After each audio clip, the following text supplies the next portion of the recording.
Hello mga kaidol, lahi na po nga video, pakishare nga video mga kaidol, Bisaya na po siya. So di lang ta maglangay kay medyo nagmaoy na akong baby.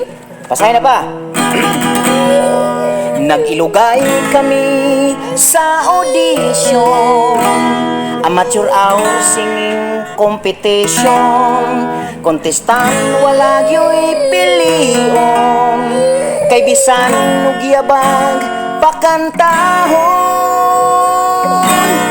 Amateur hour among apilan, ika-32 akong nga contestant. Babay lalaki, bata o pulang, ilang ipaapil basta mo kanta lang. Usa, duha, tulo, upat, lima, unom, pito, walo, pulos na pagtingan. Ang ilang kanta pulos ng sinugdanan, wa masayod unsaon nila paghuman. Dihay batanon, di practice ang kanta, kay ang nag-memorize niya ang title ra. Aron dili siya makalimot sa mga palalya, isulat ang litra.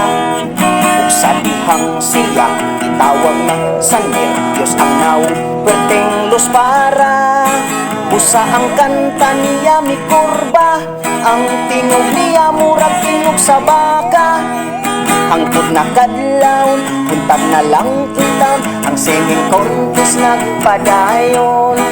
Kung kinsay muda o wala na'y nasayot, kay ang mga judges nakatulong. Hay babay, ni sayaw-sayaw pa, may busis nga yabag murag buak na lata. Ibagtingan siya o kalima, apat, wa manibaling, kay giganahan pa. Sa ulo na may diferensya, gatong babay ay berting bumula. Nasintonado hasta ang gitara, ang mga tao nagsumpa nga tawa.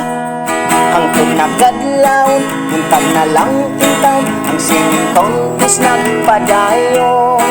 Kung kinsay muda o wala na'y nasayot, kay ang mga judges nakatulong. Wala damham may hukong nga misaka, niilog sa microphone, kay mukantan mo siya.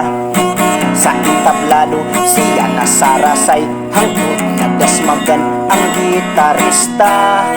Gitarista labihan ng lagong ilambusan ang hubog sa iyang gitara.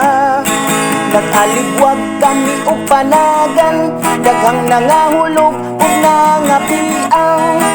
Amateur hour perting bubuta, among premyo usap na tabla.